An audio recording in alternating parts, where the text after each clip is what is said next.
So apostrophe is something which signifies absence of somebody or something whom the poet is imagining to be present.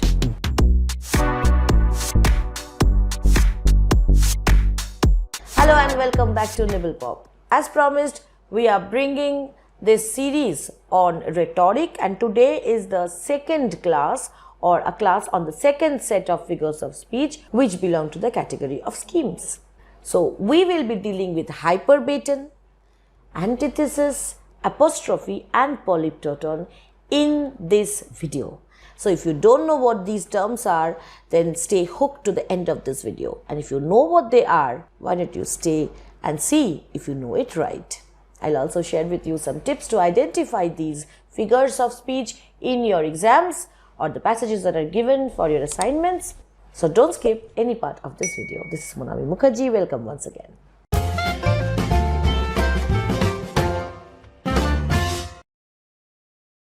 Okay, so Hyperbaton, one of my favorite ones. What is a normal word order?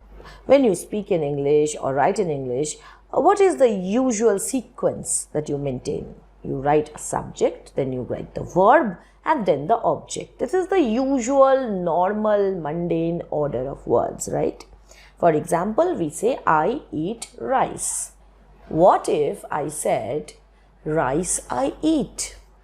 See, suddenly this line becomes musical. Suddenly this line becomes poetic, doesn't it? So obviously, poets do use these kinds of rearrangement of word order, somehow inverting the position of verb especially and switching it with the object, sometimes with the subject. So that creates a poetic effect, a musical effect, and it also helps in rhyming, which is very difficult in English. It's not like in Italian you have so many rhyming words. In English it's very difficult to rhyme, and therefore it becomes essential for the poets to kind of have a poetic license and rearrange the word order, and that sounds beautiful as well.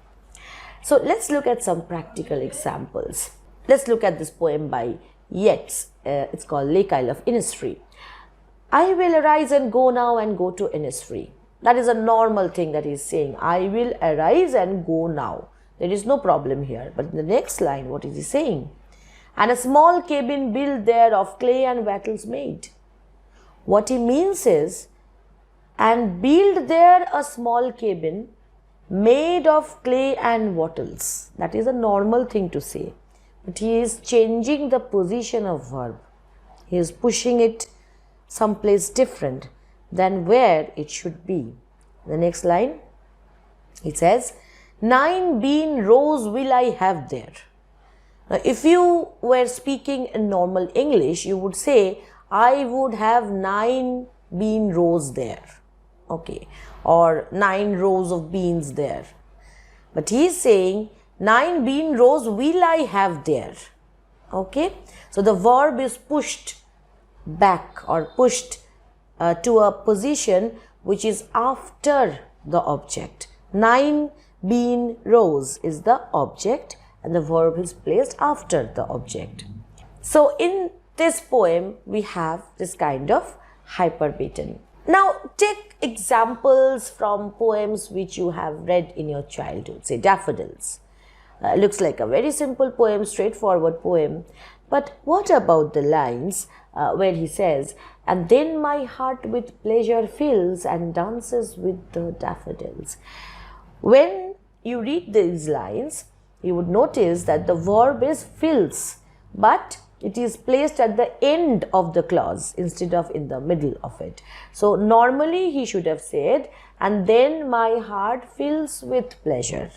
But he is saying, then my heart with pleasure fills.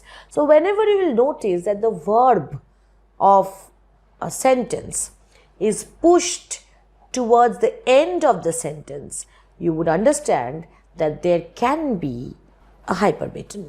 Alright? This sonnet from Shakespeare, let me not to the marriage of true minds admit impediments. This line should actually be written, if he was writing in a prosaic way, Let me not admit impediments. Admit is the verb here.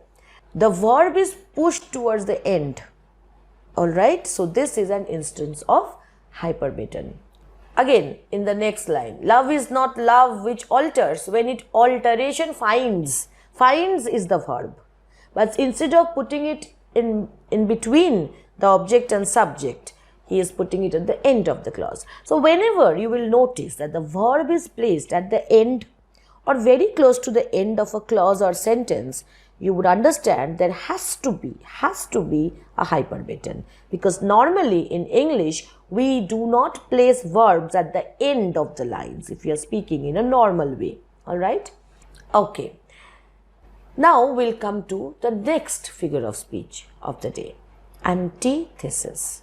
As you can understand from the word itself, it gives a kind of a balancing statement. There is a thesis and then there is an antithesis, which means that if you are to identify an antithesis, you will have to first see whether there is any pair of clause or sentence where the first one is giving one idea and the second one is giving the opposite idea. It's not that the first one is negating the second one. It is not the opposite of the first one, but it is using opposite words to give the same idea. For example, the sun shines in daytime, the moon shines at night.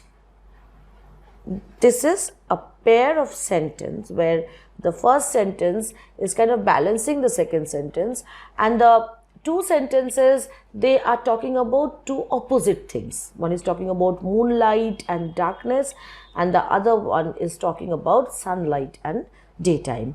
Okay, so they are not necessarily opposing each other, but they are talking about opposite ideas which balance each other. For example, the best example is, from Paradise Lost, Satan's speech, better to reign in hell than serve in heaven. In the first clause, you have reign and hell. In the second, you have the word serve and heaven. So reign is opposite of serve, hell is opposite of heaven. So you have the two sentences balancing each other and they are giving opposite ideas. One is talking about hell and ruling, and one is talking about heaven and serving. Another example from Robert Frost, Fire and Ice. Some say the world will end in fire, some say in ice. So the first sentence is about fire, the second sentence is about ice, but the structure is parallel grammatically, and therefore this is called antithesis. Alright, can you identify another device here? If you had paid attention in my last video, you would easily identify it as anaphora. If you have not, then you should definitely go back after you watch this video to watch that video where we have covered very important figures of speech which are so easily identified that you don't want to miss them in your exams. Okay, so hey, we have one more here, and it's alliteration, right? Some say world will, two pairs of alliterative words here. Alright, now let's have some more examples of antithesis to just make it clearer for you. Again, I will take up the same example which I did in my last video. It was the best of times, it was the worst of times. See, so many figures of speech in one set of lines. Dickens was amazing in this. He uses anaphora here. He uses this idea of repetition in such a beautiful way, and we have this parallelism here. The first clause is talking about best of times, second clause is talking about worst of times. Again, the third clause is talking about age of wisdom, and then the fourth clause is talking about age of foolishness. So opposite ideas. Again, somehow they might sound even contradictory, but they are not. Then Alexander Pope, to err is human, to forgive divine. So in the first part is talking about err means making a mistake. To err is human, and then to forgive divine. So as opposition to err, he is using the expression forgive, and as opposition to human, he is using the expression divine. So you have two sets of opposites against each other, balancing each other, and you have antithesis here. Okay, another very significant figure of speech, apostrophe. Now we know that poets are so imaginative. They are so imaginative that they end up talking to this nightingale, the west wind, sometimes abstract ideas and gods and heavenly muse. So poets speak to anybody and everybody. Wordsworth speaks to Milton. Milton had died so many years before Wordsworth was born. Doesn't matter. Wordsworth in his poem speaks to Milton, talking about how he thinks a person like Milton is needed because England is completely destroyed. So poets are so imaginative. They have this idea of a listener who cannot respond, because most of the time that listener is not even human, or even if that person is a human being, it's not literally present there. That kind of a situation gives you something we call apostrophe. A quick tip to remember: when do we use apostrophe in a word? Suppose you use the expression isn't and you spell it like ISN apostrophe T. Why? Because that apostrophe is sitting in place of O. Instead of writing O, you're simply putting an apostrophe. So apostrophe means it represents an absence. Something is not there. I'm happy. I'm not saying I am happy. I'm saying I apostrophe am. Here that apostrophe is signifying the absence of the letter A. So apostrophe is something which signifies absence of somebody or something whom the poet is imagining to be present. It can be an object, it can be an animal, it can be an idea, it can be anything. Any human being, any divine being, any demonic being. So here, for example, in all the odes, I want to take one example. I was giving you the example from Grecian art, where Keats is saying, "Thou still unravished bride of quietness, thou foster child of silence and slow time, sylvan historian." So who is he talking to? Who is this thou? This thou is a vase, is an urn. Okay. So you have this kind of tendency in romantic poets a lot, who write a lot of odes. And therefore, what are odes? Odes are impassioned expressions, addressed to somebody who is definitely not present in front of you. So that is an ode. Sonnets are comparatively written to actual people. When you write a sonnet, you write it to an actual person. That is what the Elizabethans did. But in case of ode, you mostly address it to an idea. Suppose, you say ode to freedom. Then you say ode to joy. All right. So all these kinds of odes give this idea of a being who is absent but who is your object of speaking. Okay, I'll give you some more example here, as I was talking about that poem by Wordsworth. Milton, thou shouldst be living at this hour, England hath need of thee. So this is the pair of lines where Wordsworth is directly addressing Milton, although Milton had been long dead and cold. So now that you know what apostrophe is, we have reached the point where we'll take up the last figure of speech for today's class, and that sounds very horrible. It sounds big and complicated, but trust me, it is something very easy. This is called Polyptoton, and you have guessed right. If it has a poly in it, it means there has to be something called repetition. Poly means many times. We had polysyndeton, where we had repetition of conjunction. In Polyptoton, we do not have repetition of any one word. We have repetition of a root word in its different forms. I'll explain to you. Suppose you have the root word kind. What are the words you can make from the word kind? You can make unkind, kindness, kindly, okay, unkindly. You can make many kinds of expressions from that root word kind. Similarly, love, beloved, lovely, loveliness, unloved, loveless. So many words can be formed from the expression love or from the root word love. So in a line, if you see any root word is repeated in different kinds of words, all right, that is called a polyptoton. For example, let's take this line. Love is not love which alters when it alteration finds or bends with the remover to remove. This is from Shakespeare, right? In the first line, you have love is not love. So love is repeated twice. Technically, this is not polyptoton because it's exactly the same thing is done here. Love and love repeated. No. Second line here gives you what a polyptoton is. Look at the word alters and look at the word alteration. Both of these, what is their root word? The root word is alter. Therefore, alters and alteration are repetition of the same root word. Therefore, this is a polyptoton. In the third line, remover and remove, both of them come from the same root remove, or even better, move. Alright. Therefore, we have polyptoton in this case. Again, look at this line. My own heart's heart and the honest own farewell. Double polyptoton. First you have heart's heart and then honest own. So, you can identify the root word in the first category, that is heart, and the second pair of words, that is own. Okay, so these are examples of polyptoton. Okay, now let me give you one more small little poetic stanza here.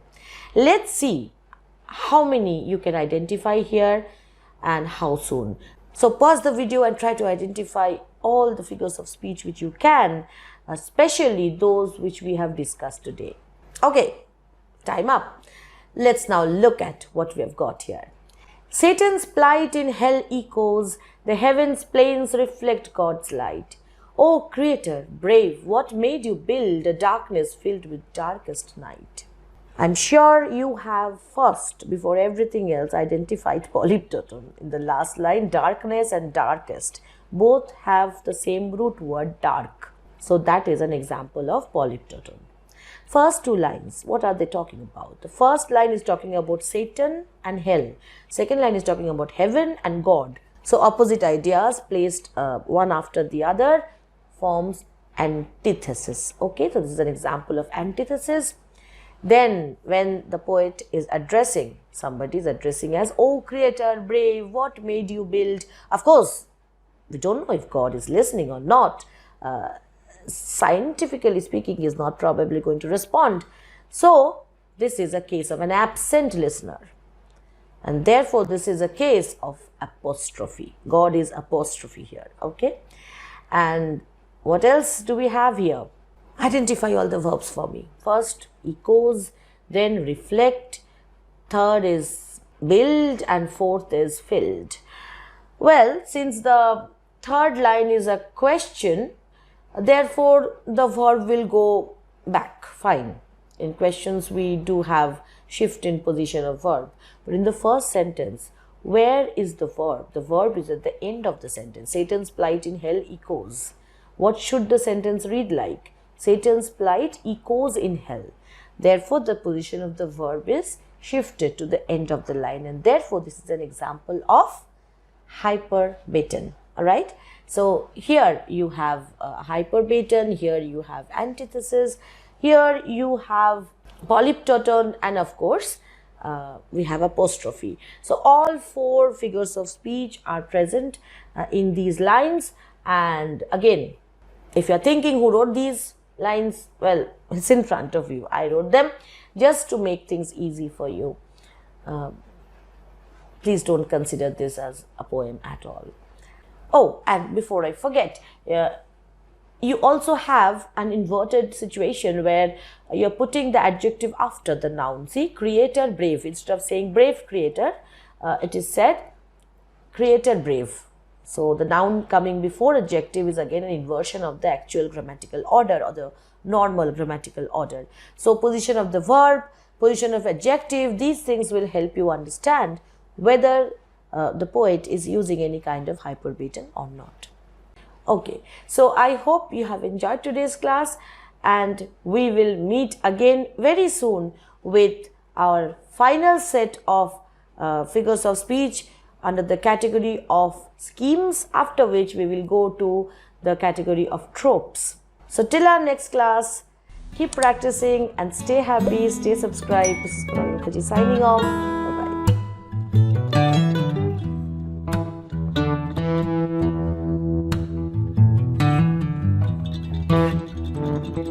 Bye-bye.